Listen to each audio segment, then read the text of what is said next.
Aleluia. Oh, aleluia, Jesus. Mestre, o vento balançou meu barco.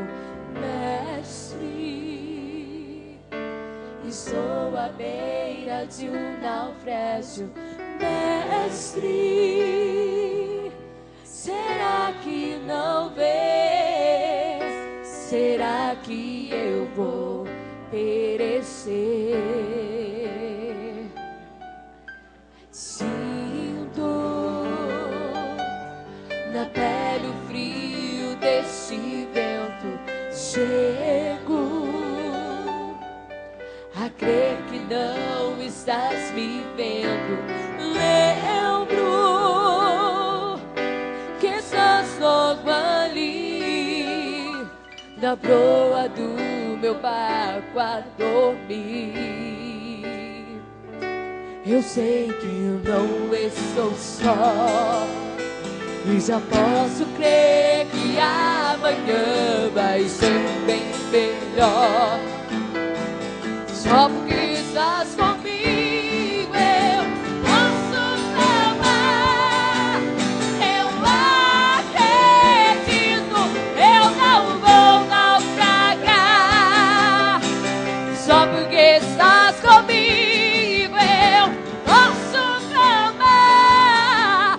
Já tenho fé pra descansar nas ondas de um bravo mar. Sim, eu posso clamar.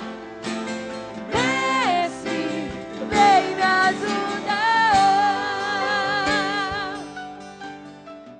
Suba o monte devagar, porque o Senhor vai pelejar, irmão.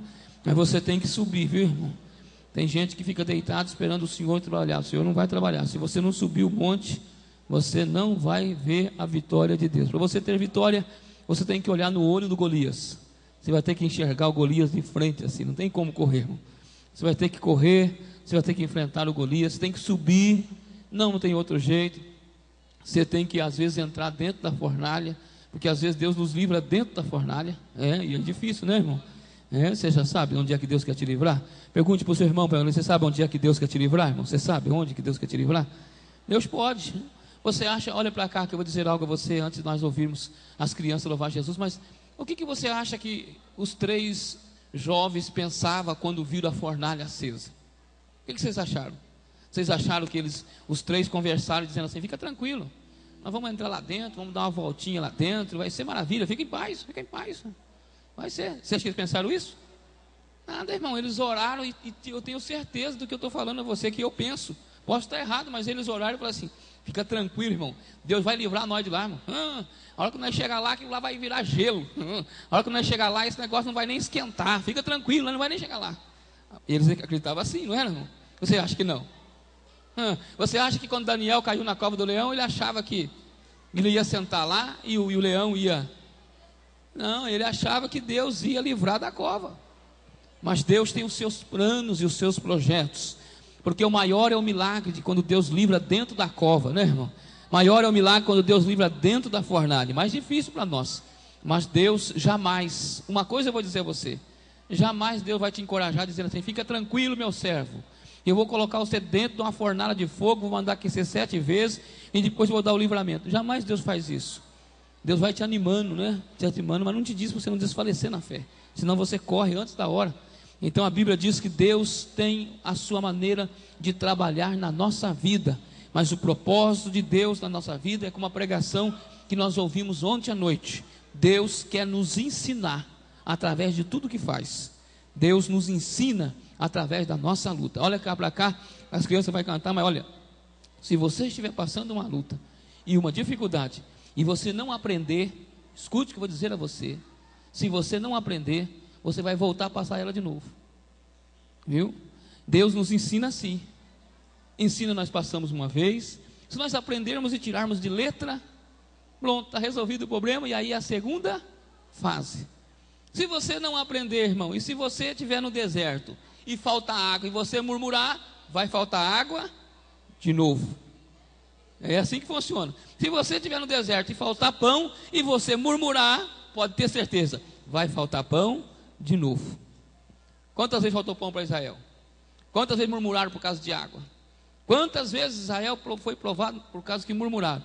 Se eles tivessem adorado a Deus na primeira vez, pronto, irmão, já tinha resolvido. Aí o Senhor ia falar assim: segunda parte da prova, vira a página, outra prova. Agora tem crente que passa a mesma prova a vida inteira e não muda. Tem casais que vivem a luta a vida inteira e entram em estudo de casais, está em estudo de casais. E qual é o problema? O mesmo problema. Enquanto você não virar a página, você vai ficar sendo provado. Deus vai te provando até que você seja aprovado. Aqui não tem jeito de molhar a mão, aqui não tem jeito de dar um jeitinho, na mão de Deus não tem jeito de você dar uma saidinha, aqui não tem jeito, aqui não. Você pode até não ser aprovado no exame de carta e ajeitar o negócio, arrumar uma cartinha. Aqui não tem cartinha, mas ou você é aprovado e recebe o carimbo, ou você vai ficar na prova, até ser aprovado, até Deus te aprovar. Aí você vai ser curtido. Deus não tira ninguém da prova sem primeiro aprovar ele. Então Deus vai nos aprovar. E Deus tem os seus propósitos e os seus planos. Amém, irmãos? É fácil de entender. Estava dizendo a Bahia e dizendo aos irmãos sobre o sofrimento. E eu estava dizendo aos irmãos, é bem fácil. Alguém acha que a luta do outro é mais grande, que a luta do outro é menor do que a da gente. Nós achamos que a cruz do outro é mais liviana do que a nossa. Não, irmão, porque você não está na pele do outro. A água ferve igualzinho, irmão. É 100 graus centígrados, a água está fervendo, não é? 90 graus, ela já começa a dar os pulinhos dela. 90 graus. Eu estava dizendo lá, é só colocar o ovo lá dentro, colocar lá dentro a cenoura lá dentro e colocar o pó de café, que você já vê. Você coloca a água fervendo a 100 graus no pó de café, cheira gostoso, não cheira, irmão? Aí fica maravilhoso. Se colocar água fria, coloca água fria no pó de café para você ver. E café ruim que dá, irmão. Não dá cheiro nenhum. Tem que colocar água fervendo, 100 graus centígrados no pó. E aí aquele pó pretinho, irmão, cheira que é uma maravilha. Entendeu? Agora, se você colocar a água de 100 graus no ovo, aquela clara mole de dentro e aquela gema endurece. Aí você bate o ovo e arranca toda a casca, né? Cozinhou o ovo. Se for pôr a cenoura fica mole, irmão. Você amassa ela com o garfo assim, ó. Então, na verdade, a diferença não é a água. A diferença é quem está dentro da água. Tudo depende do jeito que você enfrenta a dificuldade. Às vezes um cheira bonito, gostoso, outros amolece e outros fica mais firme. A prova depende da maneira, irmão, que você reage. Por isso que Salomão diz assim: se te mostrares fraco ou frouxo no dia da tua angústia, a tua força de lutar será pequena. Então é melhor você levantar a cabeça e dizer assim: eu vou sair aprovado e vencedor, porque Deus tem propósito para a minha vida e Deus é fiel com a sua palavra.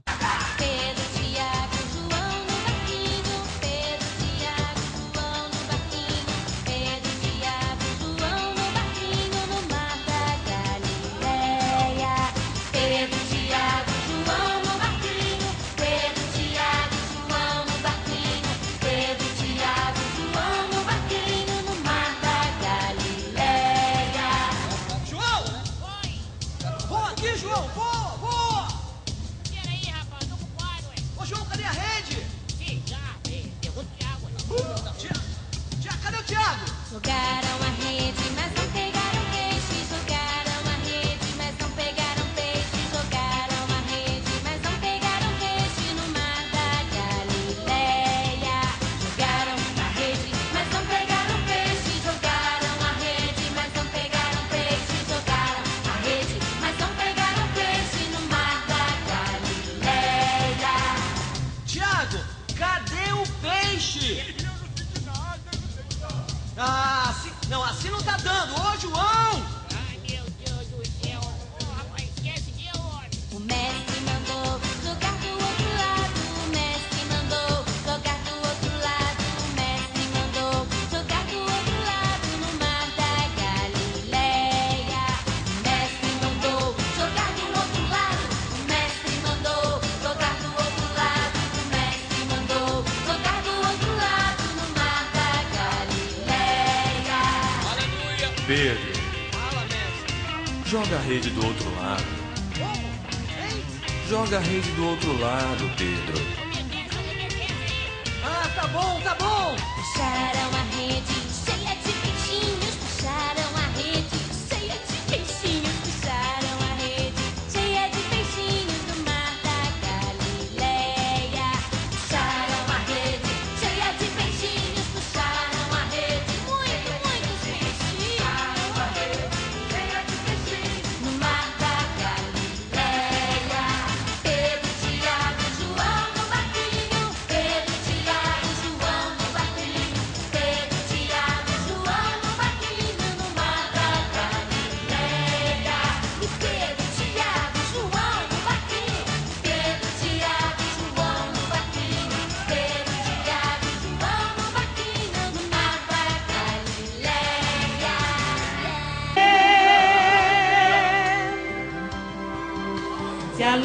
for tão grande, sozinha não vai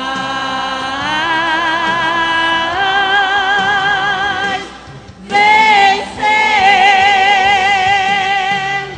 Como a andorinha voando sozinha não faz verão.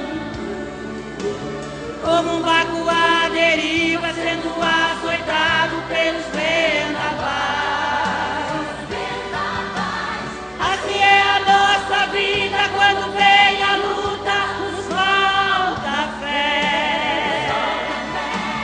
Neste momento gritamos, socorre-nos, homem de Nazaré.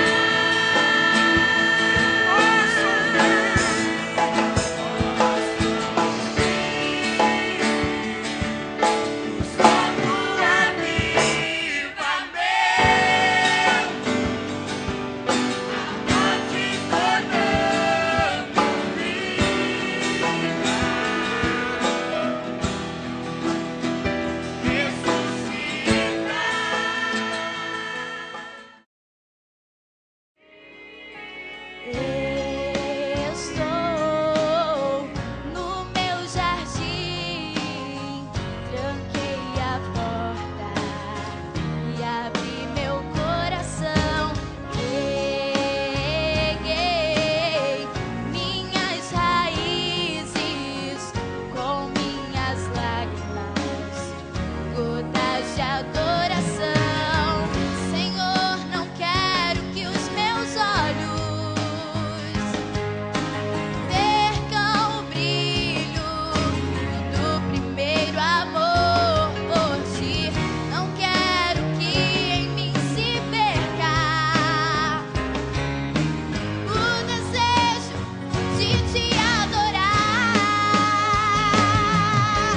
Vem, Senhor, e me resgata todos os dias só pra te adorar. Quero ser teu bom perfume, primeira essência, jardim particular. Te adoro,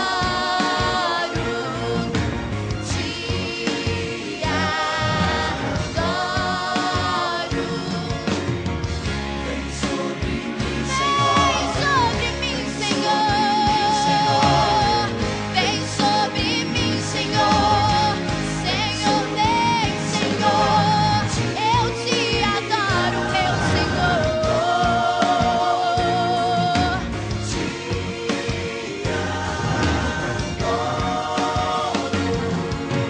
Vem, Senhor, e me resgata todos os dias só pra te adorar.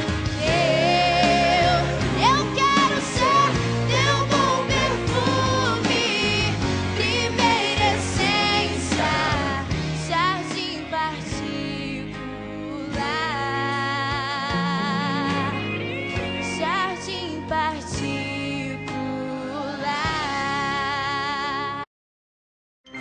Em pé, como você está, abra sua Bíblia em carta de 2 Timóteo, capítulo 1. Vamos ler o verso de número 6, o 7. Segunda epístola do apóstolo Paulo ao jovem Timóteo, capítulo 1, verso de número 6 e o verso de número 7. Glória a Jesus. Primeira ou segunda epístola do apóstolo Paulo. Quantos encontrou, digam amém.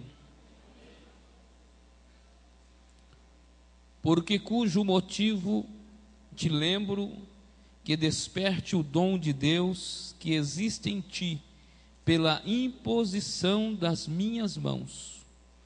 Porque Deus não nos deu um espírito de temor, mas de fortaleza, de amor e de moderação. O 8. Portanto, não te envergonhe do testemunho do nosso Senhor, nem de mim, que sou prisioneiro seu. Antes participa das aflições do Evangelho, segundo o poder de Deus. E você diga amém. Podemos tomar assento, volte a sua atenção para cá. Quero compartilhar a palavra do Senhor com você esta noite, onde o apóstolo Paulo escreve à igreja, ou ao jovem Timóteo, jovem obreiro. Paulo está fazendo Timóteo relembrar que ele tinha um dom, e o dom que ele tinha foi recebido pela imposição de mãos, porque aprendemos que dons espirituais se recebe através da oração e da presença do Espírito de Deus na vida do crente, que é o dom da profecia, o dom da revelação, o dom da visão e assim por diante. Mas os dons ministeriais, os dons de ministério, então o crente recebe pela imposição da mão de um líder, da mão de um obreiro, de um presbítero. Então por isso que Paulo está dizendo assim, os dons, desperte o dom que há em ti. Ele está falando do dom de ministério, que você recebeu pela imposição das minhas mãos. Então Paulo que separou Timóteo ao ministério. Foi então por isso que para o ministério alguém precisa ser separado, precisa a mão de um líder colocar sobre ele para receber o ministério. Senão ninguém pode se separar para o ministério, ninguém pode receber um dom ministerial sozinho. Alguém tem que pôr as mãos para poder confirmar o ministério. E então Paulo está revelando a Timóteo que é para ele despertar, o dom dele estava adormecido, é para ele despertar o dom que havia nele. E aí Paulo traz uma palavra ao verso de número 7, porque Deus não nos deu um espírito de medo, um espírito de temor, um espírito de intimidação. O que Paulo está falando a Timóteo é que o inimigo das nossas almas, ele tem parado muita gente por esse espírito chamado espírito da intimidação. Tem muita gente que foi parado, o dom foi adormecido, a obra de Deus na sua vida foi parada, estabilizada, por causa dessa afronta do adversário chamada intimidação. Então o primeiro passo do adversário, antes dele confrontar com você, ele vai usar esta ferramenta chamada intimidação. Ele vai tentar intimidar. E como é que se intimida? Intimida alguém sem às vezes tocar na pessoa. Então esse era a preocupação de Paulo. Paulo estava dizendo a Timóteo, você está intimidado. A intimidação é algo que para o cidadão, congela ele, estabiliza ele. Ele não consegue fazer nada porque ele se intimidou. Quantas pessoas estão intimidadas? Quantos líderes estão intimidados? Deus, ele designa autoridade para a sua igreja, para os departamentos, para o líder de departamento e para cada um a sua função. Mas tem muita gente que parou porque foi intimidado de uma pressão psicológica, intimidado por uma demonstração do que vê. Aí a pessoa se constrange por dentro e acha que é incapaz de fazer aquilo. Então a palavra de intimidação, o inimigo revela, porque a partir do momento em que uma pessoa enfrenta a intimidação, ele revela o fracasso do outro. Então o que o inimigo quer fazer é deixar com que o medo, a frustração, a falta de coragem, que é o medo, seja camuflado pela intimidação. Geralmente somos intimidados por alguém que não tem coragem. São alguém que vem nos intimidar de nós querer parar para nós fazermos algo que ele não tem coragem de fazer. Como ele não tem coragem de fazer, ele quer intimidar você a não fazer também. A Bíblia, Paulo está falando a Timóteo que desperte o dom que há em ti. porque Deus não nos deu um espírito de medo, Deus não deu um espírito de covardia, não. Deus nos deu um espírito de temor, um espírito de fortaleza e não de temor. Temor na tradução de medo. Então, quando você olha a Bíblia, você vê muitos relatos de homens e mulheres que foram intimidados e outros que foram tentados a ser intimidados. Então a Bíblia diz que quando você se dispõe a fazer alguma coisa, sempre vai aparecer alguém para tentar te intimidar. E a intimidação, a Bíblia diz que é pecado, porque você acaba frustrado com aquilo que Deus colocou na sua vida, como líder da sua família, como pai, como marido, como pastor, como obreiro, como chefe. Quando você se sente intimidado, você frustra o projeto de Deus. Você olha a história de um homem chamado Elias. Elias foi um homem que fez proezas, foi um homem que enfrentou 450 profetas de Baal, 400 profetas de Acera, né? E ele desafiou-os lá no Monte Carmelo, e depois profetizou, e depois matou os 850 homens, e depois a Bíblia diz que sentenciou a chuva desceu, e fez algo que o nome dele foi, eclodiu por todo Israel e as vizinhanças. Quem é que não conhecia Elias? Mas a Bíblia diz que depois, que toda a sua fama percorreu, e Acabe chegou no palácio dizendo o que Elias tinha feito. Então a sua mulher, chamada Jezabel, mandou um recado para Elias e diga: faça os deuses outro tanto, se amanhã a cabeça de Elias não ser como um dos profetas de Baal. Então amanhã faça os deuses outro tanto. E alguém foi e sentenciou Elias. Alguém foi e disse a Elias. E o que Elias fez? Elias correu, deixou o seu moço na cidade e andou 40 dias em direção ao deserto. Elias foi intimidado por uma mulher. Aí você para e pergunta: pastor, mas por que Elias não foi intimidado por Acabe? Por que Elias, quando encontrou Acabe, que era o rei de Israel, Acabe diz assim: tu és o perturbador de Israel? E Elias respondeu: perturbador de Israel é você e a sua mãe e o seu pai, é você e os seus pais que são perturbadores de Israel. Elias afrontou Acabe na cara, Elias desafiou Acabe no olho a olho. Mas quando ele foi confrontado por Jezabel, Elias correu, Elias fugiu, Elias parou, Elias deu um basta para o seu ministério. Você acredita que o ministério de Elias acabou por causa da intimidação dele? Elias correu de Jezabel 40 dias em direção ao deserto, e quando chegou dentro daquela caverna, Elias diz assim: não sou melhor do que os meus pais, então já está na hora de eu morrer, eu não sou melhor do que ninguém, então é melhor terminar. Aí quando Deus enviou o corvo para alimentar Elias, Deus diz: caminha Elias, caminha, porque ainda não acabou. Você vai ungir Azael, você vai ungir um substituto para o seu lugar, que é Eliseu, e vai você ungir também um líder em Israel, em Judá, a Bíblia diz, e você vai colocar no seu lugar um líder também que vai ser o rei sobre Israel. E então a Bíblia diz com muito claro: e Elias correu e ungiu o rei da Síria, o rei de Israel, e a Eliseu que ficou no seu lugar. E o que é que Deus disse? Quem escapar da espada de Jeú, Eliseu vai matar. Quem escapar da espada de Eliseu, Jeú vai terminar. Porque como Elias se intimidou com Jezabel, Deus disse assim: vou ter que levantar outro para matar Jezabel. Como Elias correu de Jezabel, Jezabel enfrentou Elias e sentenciou ele e falou assim: por quê? Porque Jezabel é quem era a autoridade em Israel, não era Acabe. Acabe era o líder de fachada, Acabe era a marionete na mão de Jezabel.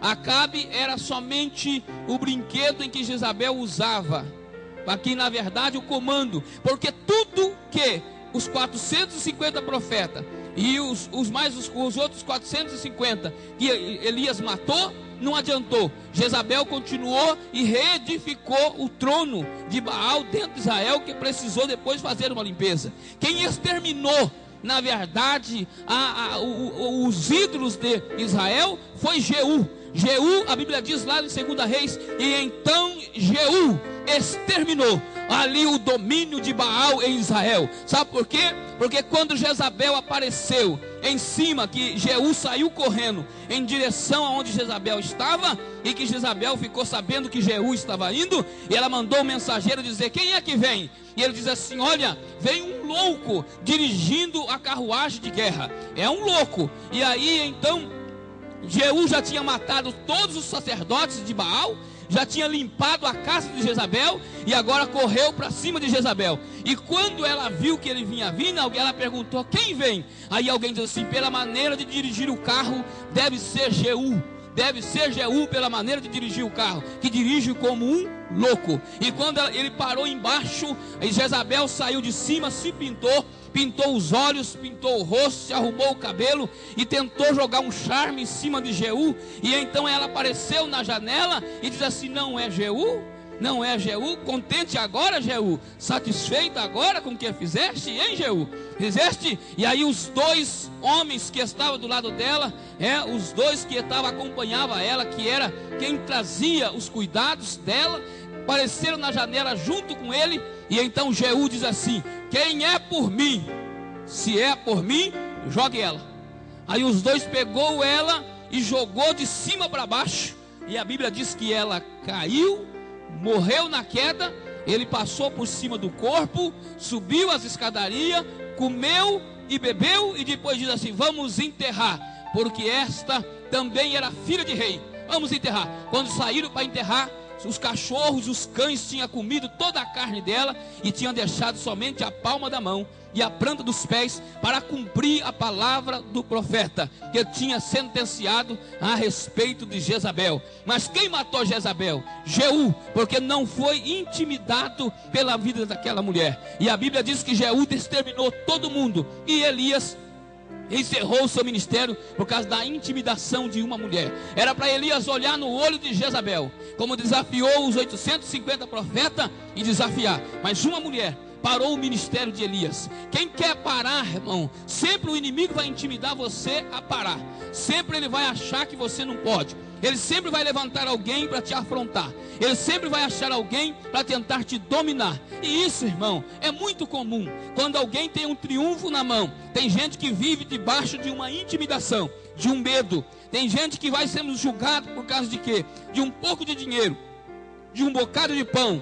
Ele é intimidado por causa de uma coisa mínima. Se eu não fizer isso, você não vai ter isso. E ele acaba sendo subjugado. O seu ministério acaba sendo adormecido. E ele acaba sendo neutralizado, sem fazer nada para Deus. Isso foi o que aconteceu com Davi, quando chegou no campo de guerra. O que é que quiseram fazer com Davi?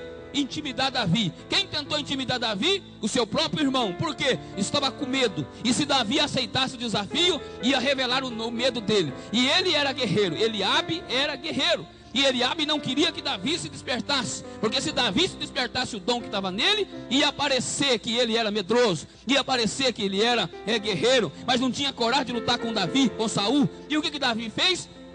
Desviou-se de Eliabe. E Eliabe diz assim: o que vem fazer aqui? Deixou aquelas pequenas ovelhas lá, vieste agora, eu conheço o seu coração. Você é presunçoso. Você veio aqui só para mostrar, só para se aparecer. É isso que você veio fazer aqui. E Davi olhou para Eliabe e disse assim: o que fiz eu? O que eu fiz? Só estou perguntando o que o Golias está falando. O que eu fiz? O que Eliabe queria era intimidar Davi. Era fazer Davi parar ali. Era fazer que a conversa não continuasse. Porque se ela continuasse, alguém ia falar assim: tem um menino aqui que quer lutar. Aí a Bíblia diz o quê? Levaram a situação para o rei. O que Saul quis fazer? Intimidar Davi. Você nunca lutou. Você não tem arma. Golias está guerreando desde a sua mocidade. O que você vai fazer lá, menino? Aí Davi convenceu o líder de Israel a guerrear. E aí Davi passou pela segunda fase da intimidação. Quando Davi desce no monte, sobe. Quem que tentou intimidar sem guerrear? Golias. Sou eu um cão agora para você vir com um pedaço de pau, com pedra comigo? Vai atirar pedra de mim agora? Quem você pensa que eu sou? Vou pegar você e vou te dar as aves do céu para comer. Não foi Davi? Golias começou a querer intimidar Davi com palavras. E Davi diz assim: eu vim até aqui, rapaz, vim até aqui. Já passei pelo meu irmão, já passei pelo meu líder, pelo rei. Agora eu vou confiar no que você está falando. Hoje mesmo, o Senhor me dará a sua cabeça, e eu darei a carne às aves do céu por comida. Hoje mesmo Israel saberá que há Deus em Israel. Hoje mesmo. E a Bíblia diz que ele enfiou a mão no alforje, colocou a funda e partiu para cima. E a Bíblia diz que uma pedra só derrubou Golias, e ele cortou a cabeça e ergueu a cabeça de Golias. Porque Satanás vai querer fazer você parar, porque ele sabe que se você partir para cima, você vai derrubar. Então ele vai tentar te convencer que você não consegue. Olha para esse irmão e diga assim: você consegue, irmão, você consegue. O inimigo diz que não, mas você consegue, você pode, irmão. Satanás vai querer te intimidar. É a arma dele, é a única arma que ele tem: intimidação. Fazer você não conseguir, falar assim: você não pode. Medo, intimidado. Você olha a história de um homem chamado, o sacerdote de Israel chamado Eli, perdeu o ministério por causa da intimidação dos filhos. Quantos pais que estão intimidados pelos filhos? Quantos maridos que são intimidados pelas esposas? Perdeu a liderança por causa da intimidação dela. Não tem como reagir. Ele tem medo. Ela o intimidou. Ele é preocupante. Quanta gente está vivendo uma vida conjugal intimidados. Quantos pais que têm medo de falar com filhos, porque às vezes mesmo adolescentes ou jovens gritam, falam mais alto, chutam a porta. Então o pai diz assim: é melhor não mexer com eles. São intimidados por um grito de um adolescente. São intimidados por uma birra de uma criança de 4 anos. Tem pais que com a criança de 3 anos ou de 4 falam assim: eu não sei o que eu faço com esse filho. Ele só tem 4 anos. 4 anos. Ele pega uma madeira e experimenta uma madeira e vê que o leite está gelado, ele joga na parede. E a mãe fala assim: não sei, ele é nervosinho desse jeito. Ele está intimidado por causa de uma criança de 4 anos. Tem pais que são intimidados por uma criança que senta no calçado e faz birra, esfrega o chão, fica roxinho, irmão, vai desmaiar. Se não comprar o que ele quer, desmaia. São intimidados por um choro de uma criança. Líderes que perderam a autoridade. Pastores intimidados por um grupo de pessoas. Pastores que não pastoreiam mais, porque se pregar isso, fulano fica triste. Se pregar aquilo, Bertano fica triste. Se falar isso, eu não vou na igreja. Se falar isso, eu perco isso. Se falar isso, eu não faço isso. E o ministério está frustrado, intimidados. Satanás usa uma ferramenta chamada intimidação. Quanta gente sofrendo. Quantos maridos sofrendo dentro de casa com esposa que tenta intimidá-lo. Pela parte íntima, pela parte física. Se não fazer isso, não faz aquilo. Vira uma troca de breganha. E ele perdeu a autoridade. E a Bíblia diz que Deus vai falar com quem tem autoridade. Se tem uma coisa que Deus faz, é respeitar a autoridade. Aí o que acontece? A família fica desorganizada. A família perde a direção. Por quê? Porque quando Deus vai falar, Deus não vai falar com o filho para dar direção à casa. Deus não vai falar para a esposa. Vai falar com o marido. Mas o marido não pode tomar atitude, porque os adolescentes, os jovens, os filhos, é quem comanda a situação. A palavra dele não tem valor. Deus não vai falar com a esposa, para a esposa falar para o marido governar a casa. Deus vai falar para o marido, que é o cabeça. Às vezes perderam. Foram intimidados por palavras. Famílias que são intimidadas. A família, levou o sacerdote Eli perder o ministério por causa dos filhos. Só porque ele diz assim: vocês sabem o que vocês estão fazendo. Não é uma coisa muito boa. Era para Eli, como sacerdote, chamar os filhos e falar assim: a partir de agora, vocês estão excluídos do ministério. Vocês estão excluídos, para fora, para fora. Rega suas mulheres para fora. Ficou passando a mão na cabeça. Aí o profeta que veio de Israel, o profeta levantou e disse assim: por que amaste mais os seus filhos do que a mim? Sentenciei o seu ministério. Foi intimidado pelos filhos. Os filhos zombavam da cara do pai, sorria. A palavra do pai não tinha valor mais dentro de casa. O espírito da intimidação. Foi o mesmo espírito que tentaram intimidar Jesus, não foi?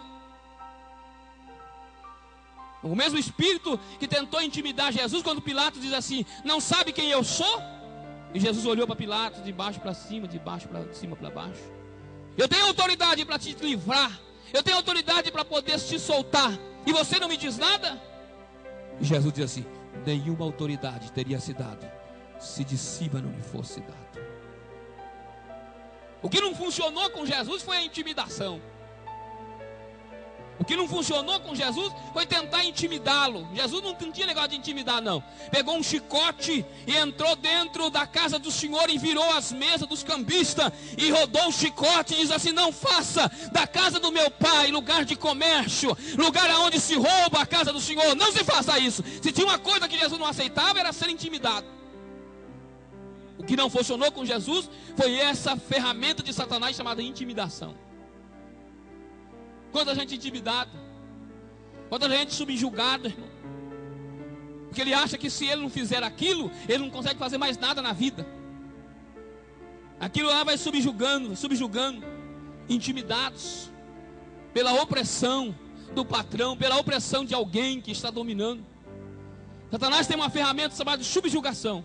Tenta te subjugar de um peso, de um fardo que você não pode ficar livre. Medo. Se eu fizer isso, acontece isso. Se eu fizer isso, eu perco isso. É o medo. Medo, subjugado pelo povo. Moisés subiu no deserto, não foi? Capítulo, acho que 22 ou 23 de Números, Moisés, de Êxodo. Moisés sobe e ficou bem pertinho de Deus. O monte desceu, o fogo desceu no monte. E eu não sei porquê, mas a Bíblia diz que o seu irmão Arão voltou. E subiu não. Voltou do caminho e foi para o arraial. Moisés ficou 40 dias no monte. O que aconteceu? O povo pressionou Arão. Diz assim: olha, quem sabe esse Moisés aí já morreu. Esse Moisés aí foi lá naquele fogo lá, mas já queimou ele. Esse negócio agora não tem líder, não tem nada. Agora não precisa de alguma coisa para adorar. E o que Arão fez? Traga aí as suas pulseiras, os seus anéis, os seus brincos, os seus colares. Traga. Aí Arão fez um bezerro de ouro e eles começaram uma grande festa. Olha o pecado de um homem. Quando Moisés desceu, sabe o que Arão falou? O povo pressionou eu. Foi o povo, você sabe que o povo é de coração duro. Você sabe que o povo subjugou. O povo subjugou Arão. E Arão ficou intimidado com o povo. E o mais difícil ainda é que Arão usou aquilo que Deus tinha dado no Egito para Israel para fazer bezerro de ouro. Usou aquilo que era de Deus. Usou aquilo que Deus tinha dado a Israel para sair do Egito para fazer um bezerro de ouro. Aí Moisés desceu do monte e falou com Arão e disse assim: vou mostrar para você como é que o povo se responde ao povo. Como é que atende o povo. Pega o bezerro de ouro e derrete ele. Vira a cinza, põe na água e dá para esse povo beber. E aquele que dançou no bezerro deu, mata.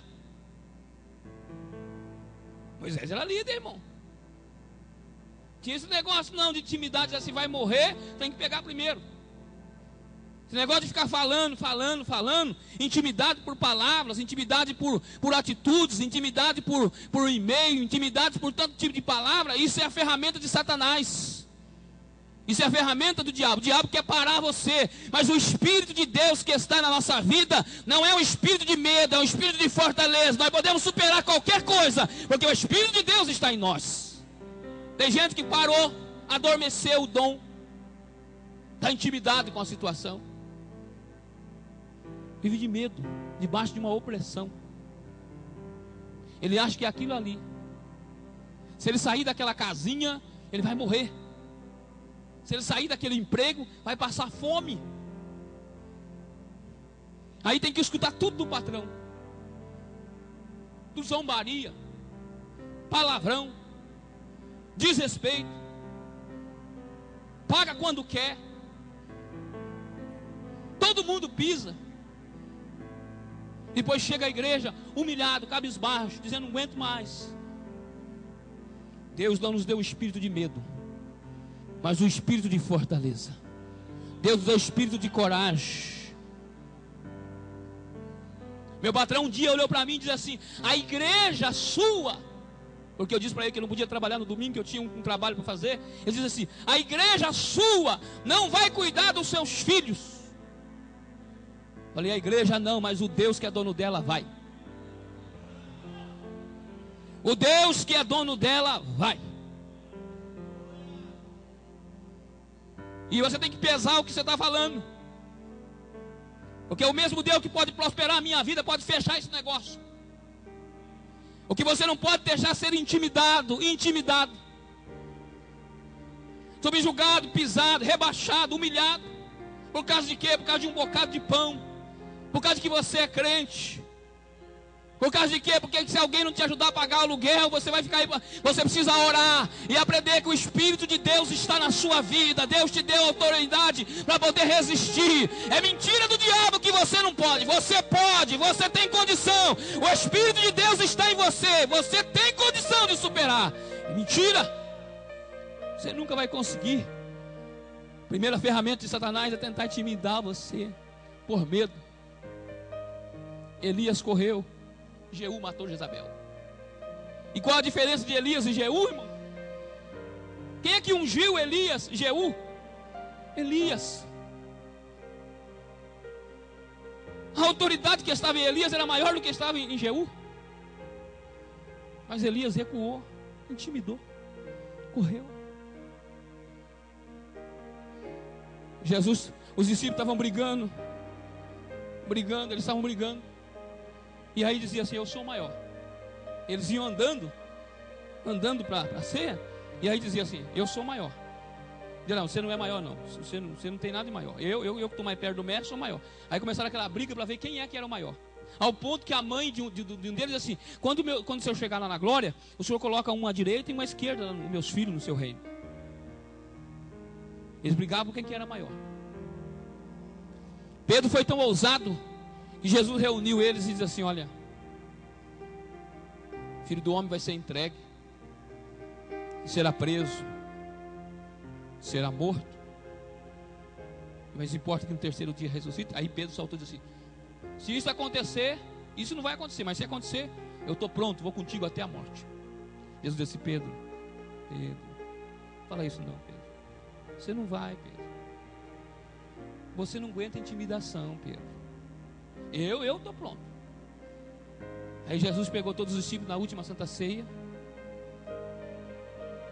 levou para a prensa de azeite, que era o Getsêmani, porque Getsêmani é prensa de azeite, onde literalmente a palavra Getsêmani quer dizer prensa de azeite, aonde se imprensa a azeitona. E a azeitona, irmão, não libera azeite. E fala assim, ó, você coloca ela na prensa lá, aí você joga todas as azeitoninhas na prensa, e ela olha assim a prensa e diz assim: ó, não precisa nem apertar que eu já libero o azeite.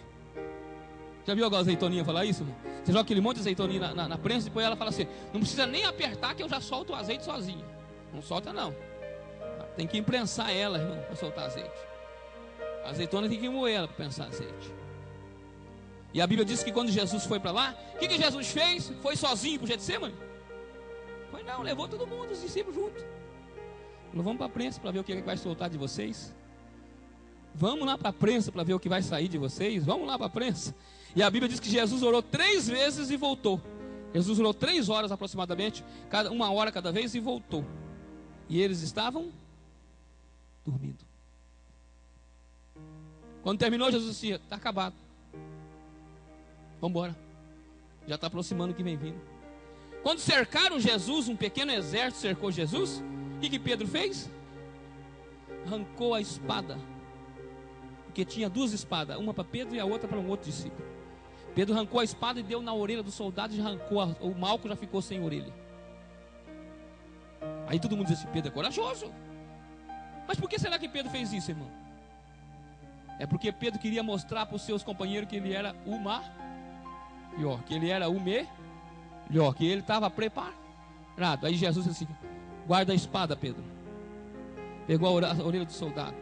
Quando Pedro desceu lá do barco, só ele desceu, porque tinha um monte de gente olhando ele.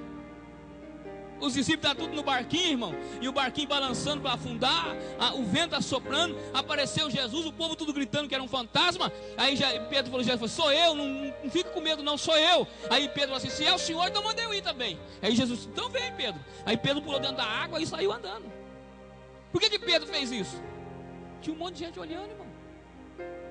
Os discípulos estavam tudo lá, só ele desceu. Mas a hora que prenderam Jesus, cada um correu de um lado. Pedro foi o mais persistente e ainda seguiu Jesus. Quando Pedro sentou na fogueirinha, que João colocou ele para dentro do palácio, aonde Jesus estava sendo julgado, a mulher aproximou dele. Uma mulher. Agora, irmão, não era 20, 50 soldados com espada, não. Uma mulher. Uma empregada. Numa tradução diz assim que era uma jovem. Aproximou de Pedro, vestida, roupa, com um balde, alguma coisa na mão, sem ferramenta, sem nada. Pedro estava sozinho dentro do palácio, dentro do jardim. Ela chegou bem pertinho dele e falou assim: conheço você, eu vi você lá com o Nazareno. Jesus amarrado, preso na mão lá dos inimigos, na mão do sumo sacerdote. Ele deu uma olhadinha para mim assim: eu? Tem certeza? Olha bem para mim. Eu? Nunca. Ela olhou e falou assim: vi sim. Pedro foi intimidado por uma palavra. Aquela mulher saiu, chegou outro e falou assim: você não estava com aquele Nazareno lá? Ele disse: eu? A Bíblia diz que Pedro praguejou. Sabe por quê, irmão? Quando você estiver sozinho, toda essa máscara cai. Quando nós estivermos sozinhos, a hora que nós fomos afrontados sozinhos, longe da igreja, longe de todo mundo, só você e os ímpios, duas coisas acontecem: ou você levanta a cabeça e põe para arrebentar, ou você abaixa e diz assim: eu? Quando você está aqui cantando o que dá glória, que faz um barulho tremendo, e que você diz que o poder de Deus está com você, que a autoridade está com você, você levanta a mão. Mas quando o demônio cai lá na seção da sua empresa e alguém procura um crente, duas coisas acontecem: ou você esconde, por causa da intimidação, como não tem ninguém. Satanás vai usar uma ferramenta chamada intimidação. E a Bíblia diz que Jesus foi julgado em todas as fases: Herodes, Caifás, Anás, Pilatos, voltou a Pilatos. Herodes voltou a Pilatos. Herodes ficou tão indignado que ele zombou de Jesus. E depois ele falou assim: Jesus ficou olhando para a cara dele e não disse nada. Jesus não falou nada, porque Jesus não estava se importando com o que eles estavam falando. Tudo que eles falavam não intimidava Jesus. Jesus estava determinado: eu vou subir a cruz, eu vou morrer, eu vou entregar a minha vida, mas eu tenho o poder de entregar a minha vida e tenho o poder de tomar novamente. Nada ia intimidar Jesus. E o silêncio de Jesus incomodou Herodes, incomodou Pilatos, porque nada intimidava Jesus. Satanás tentou intimidar Jesus, mas não teve como. Então deixa aqui uma palavra para o teu coração. O inimigo usa uma ferramenta chamada intimidação. Medo.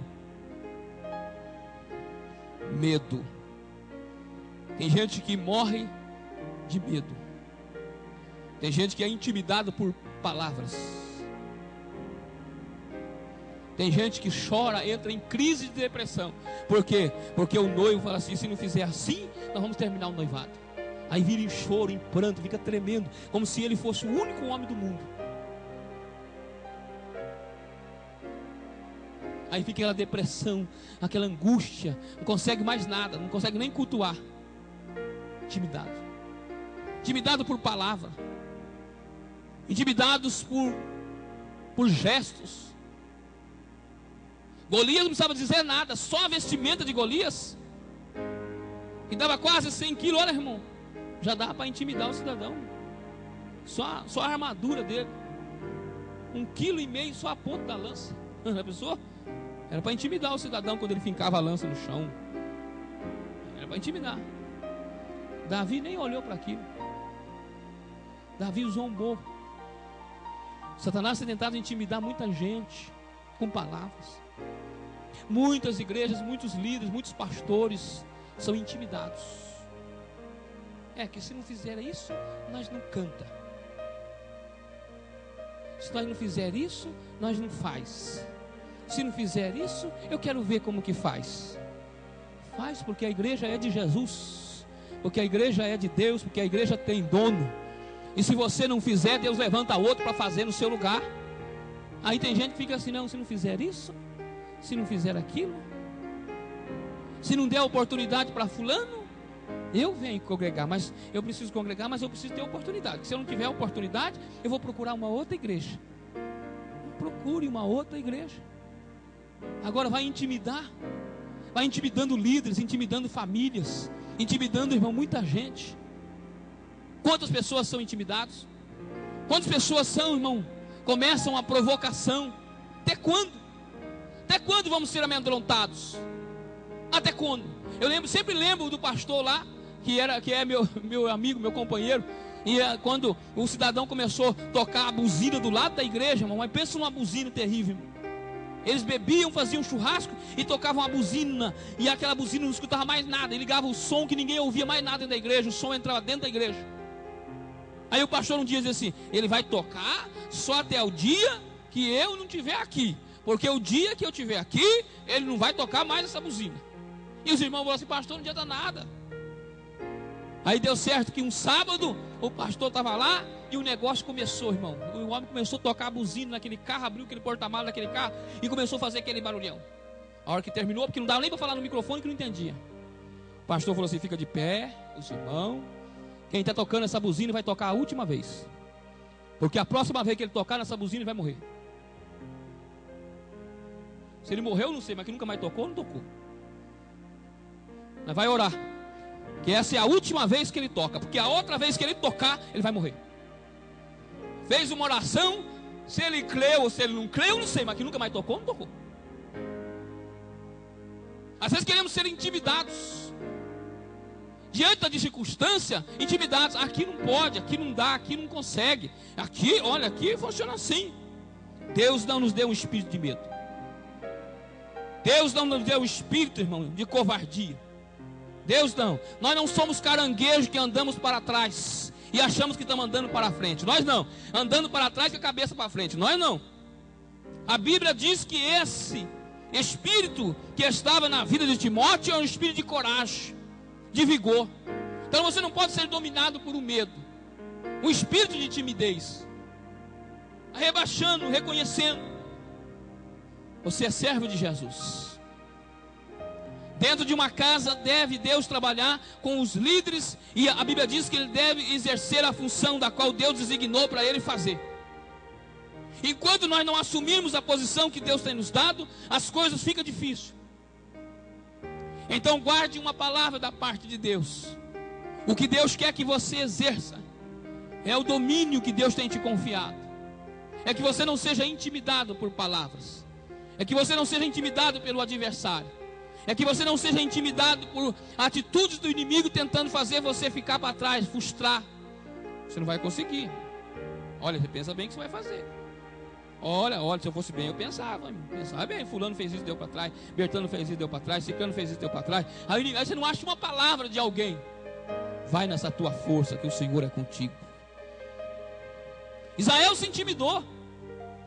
Israel ficou, gritou, brigou, falou com Moisés, porque Moisés estava lá no monte, que tinha morrido. Mas na hora deles entrarem na terra da promessa, que vê o gigante, que era gigante na terra, voltaram com medo, voltaram amedrontados, porque todo mundo que corre da presença de Deus na hora de subir para o monte, tem medo.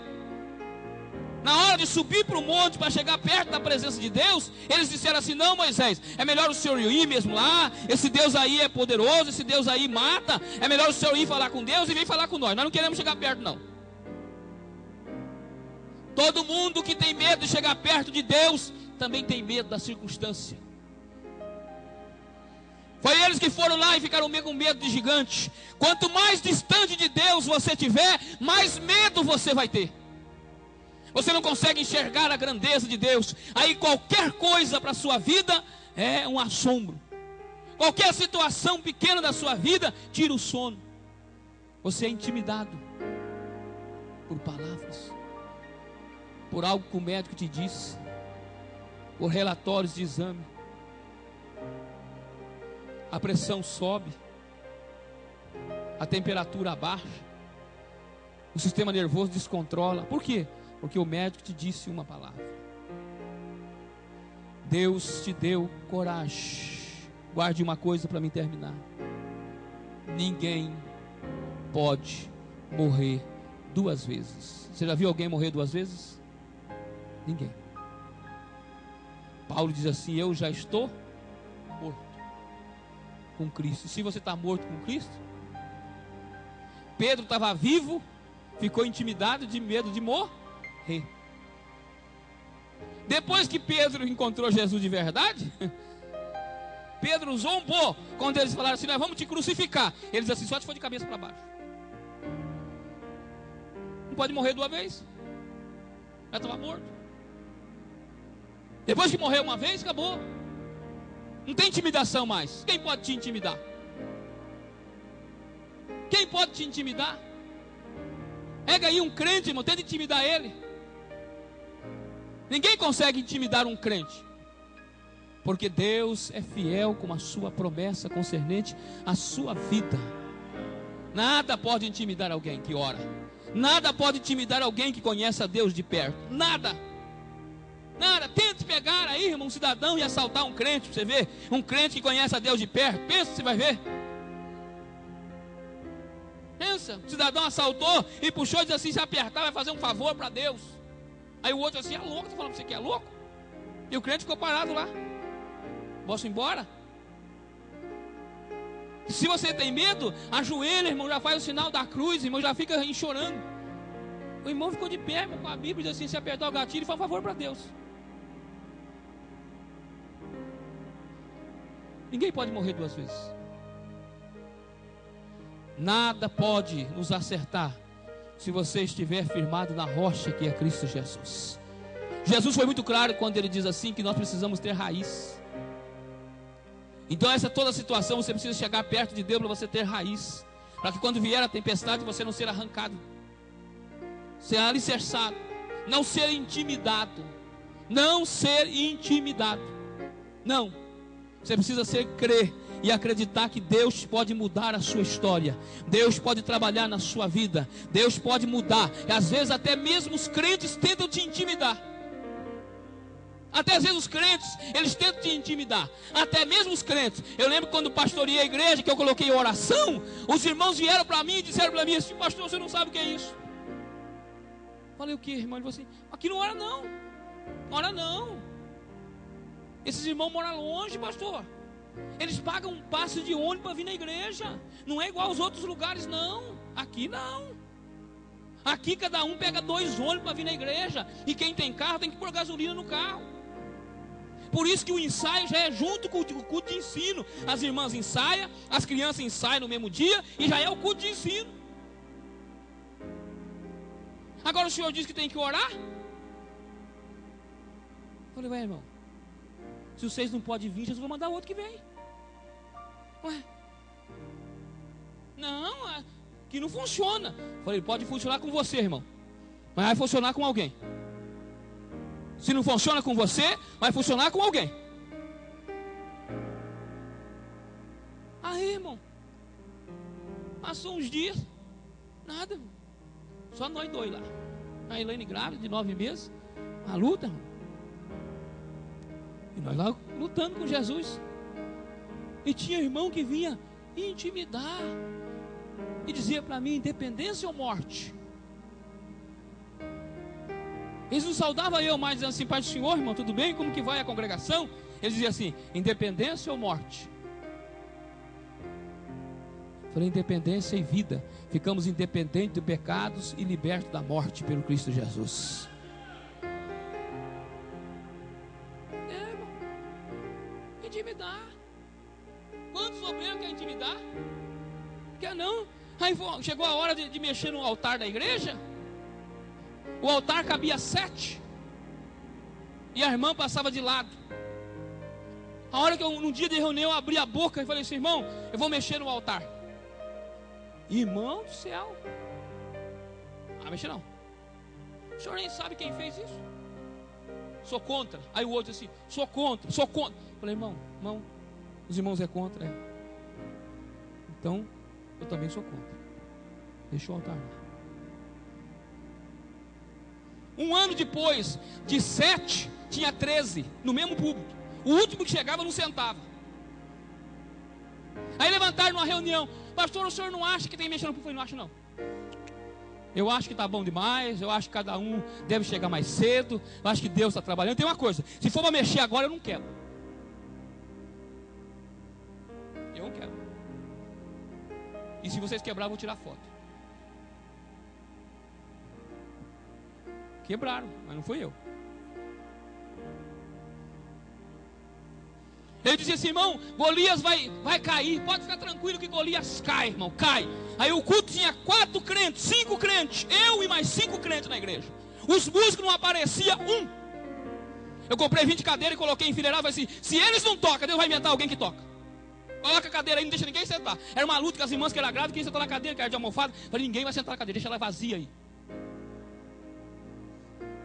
Um dia eu estava no culto de manhã, levantou uma irmãzinha, eu gosto de lembrar disso. A irmãzinha levantou assim, irmão, e veio marchando assim, irmão, olha, e veio marchando, aí subiu no altar, irmão, rodou e deu uma voltinha assim atrás de mim, eu com o microfone e eu parei. Ela levantou a mão assim, veio, era uma escurinha bem baixinha, e colocou a mão no meu ombro e disse assim: Davizinho, Davizinho, Davizinho, esta pedra que tu tem vai derrubar esse gigante, Davizinho. Davizinho, Davizinho. Eu falei: vai cair, irmão, vai cair, vai cair. Não tem quem possa parar se você determinar. Ninguém pode. Ninguém. Fez uma reunião. Falei: irmão, tem que ter horário para chegar. O irmão levantou e falou assim: para mim não dá. O senhor me dá licença. Abriu a porta e foi embora. Deixou eu falando sozinho. Os irmãos ficam olhando para mim, os obreiros. Falei: alguém mais quer acompanhar o irmão? Os irmãos ficam olhando para mim. Falei: alguém mais quer acompanhar o irmão? E se não dá para você chegar na hora do culto, arruma uma igreja que dá para você chegar perto da sua casa. Se não dá para você ficar na porta durante o horário, então senta e deixa a porta vazia para Deus colocar outro para sentar lá. Aí o irmão ficou triste, irmão. Apareceu um cabeludo aqui, irmão, ó, cabelo na costa. Aí ele chegou lá e falou: pastor, aceitei Jesus na sede, mas eu queria congregar aqui com o senhor. Tomei 3 tiros de cartucheira 12. Eu era amigado com uma mulher que tinha 4 filhos, era mais velha com ela. E eu tô com um problema, fui curado de uma doença e ainda tenho hepatite crônica no sangue. E não posso trabalhar. Falei: fica aqui comigo, irmão. Aí eu chegava lá, irmão, depois da padaria para trabalhar. Ele estava no portão assim com a Bíblia, esperando. Um dia eu olhei para ele e falei assim: irmão, você quer ser porteiro da igreja? Ele disse: eu? Falei: quer ser porteiro, irmão? Ele disse: eu quero. Falei: então a partir de hoje você está consagrado porteiro. 6 horas ele abria a igreja. A hora que eu chegava ele já tinha orado meia hora. Ele dizia assim: pastor, já orei, agora você pode orar que eu fico na porta. A hora que os irmãos chegavam, ele chegava assim: Pai do Senhor, Pai do Senhor, Mas quando casou, quando terminou, irmão, aí consagrou, aí terminou, na hora de terminar o culto, ele ficava lá com a chave na porta, até acabar tudo. Quando todo mundo acabava, aí ele saía e ia embora para casa. Sabe por quê? Se você não fizer, e se você deixar ser intimidado, a obra de Deus vai parar. Mas Deus sempre tem alguém para fazer a obra. Deus sempre tem alguém para usar, para fazer a sua obra, porque Deus é fiel com a tua palavra. Eu falei, fica aqui, irmão, fica aqui. Você pode ir lá, ele está lá. Casou, tem filho, tem família, fiz o casamento, é presbítero da igreja, está lá. O demônio vai usar o espírito da intimidação, o espírito da intimidação, do medo, para você parar. É a única coisa que ele pode fazer. Quando ele vê que você está determinado, ele vai tentar te intimidar. Mas maior é aquele que está conosco do que aquele que está lá no mundo, lá fora. Deus tem promessa. Aleluia. Arai, decandoia, academachuri anda faz. Quando nós começamos a mexer, o irmão tentou, ele olhou para mim e falou assim: pastor, o senhor não deveria ter mexido. Mexido no que, irmão? Aí nesse negócio que ele está fazendo aí, vai pagar com o que agora? Falei, a igreja é de quem, irmão? Ele disse assim, é de Jesus. Falei, então a dívida também é dele. Não sou eu e nem o irmão que vai pagar. Aí um dia eu tinha chegado à tarde de casa, aí ligaram lá e eu e o missionário fomos, cruzamos a Piracicaba inteirinho. Aí fomos orar para um casal do outro lado da cidade, nem sabia. Aí terminamos de orar, aconselhamos um casal. Aí quando terminou, a irmã era de uma outra igreja, da comunidade. Ela olhou para mim e falou assim: pastor, já que o senhor veio aqui, leva o meu dízimo. Falei, leva, irmã. Ela falou assim: meu pastor não quis me ver, então eu acredito que o senhor veio me ver, então o senhor leva o meu dízimo. Falei, leva, irmã, leva. Já faz mais de um ano que eu não vou na minha igreja. E meu processo da INSS estava parado, saiu tudo de uma vez. Leva, e leva também uma oferta para a igreja. Leva. Falei, leva, irmão, leva lá que tem um irmão lá que precisa aprender isso. Leva. Aqui, irmão. Aí ela deu, orei por ela e vim embora. Quando chegou de noite, o irmão falou para mim assim: e aí o senhor resolveu? Falei, irmão, quanto o senhor tem no caixa? Ele dizia assim, tanto. Falei, então eu tenho mais no meu bolso do que no seu caixa. Ele dizia assim, mas de onde? Falei, de onde, irmão? De onde sempre vem tudo. Da onde vem? Dos pais das luzes, do Senhor que é dono da obra, que é o dono da igreja, que é o Senhor que determina as coisas, é Ele. Nada pode te intimidar. Se a obra ela é de Deus, se o Espírito de Deus te deu autoridade, se Deus quer abençoar a tua família, irmão, não deixa nada intimidar. Se você começou uma casa e alguém vai dizendo que você não vai conseguir, mentira, você vai conseguir. O Espírito de Deus que está na tua vida vai te dar condição. O Deus que começou a boa obra vai terminar ela, porque Ele não deixa nada inacabado. Olhe para esse irmão e pergunte a ele: já viu Deus fazer alguma coisa não acabar? Conhece alguma obra de Deus que Deus não acabou? Conhece alguma coisa que Deus começou e não terminou? Conhece, irmão? Conhece alguma coisa? Terminou. Se estão dizendo que o seu filho vai continuar sendo drogado, mentira. Se Deus já começou a trabalhar, Deus vai libertar ele. Mentira. Mentira, Ele vai tentar te intimidar. Ele vai dizer que teu filho piorou. Ele vai dizer que a tua esposa piorou. Mentira, mentira. Ele sabe que para melhorar tem que piorar, que para subir tem que descer. Então Deus está fazendo uma obra. E acredite, é mentira do diabo. Não pode corromper e nem vencer aquilo que Deus tem falado. Não pode. É promessa de Deus para a sua vida. O que Satanás quer é te intimidar. É você ajoelhar. Eu vou terminar agora. A primeira coisa quando você ajoelha para orar é: sua oração não está sendo ouvida. Vai ficar orando para quê? Não está passando do teto. O inimigo está querendo te intimidar. Aí você vai na beira da cama sozinho de madrugada. Tem gente que nem ora mais de noite sozinho, tem medo. Porque a hora que você ajoelha assim, irmão, parece que começa a ventar em cima da casa, né? Parece uns gatos em cima da laje. Um vento começa a balançar as cortinas. Aí o cidadão ora, mas ora com o olho aberto assim, irmão, esperto, assim, com medo. Abre o olho não, se for de você ver, você vai ver de olho fechado mesmo.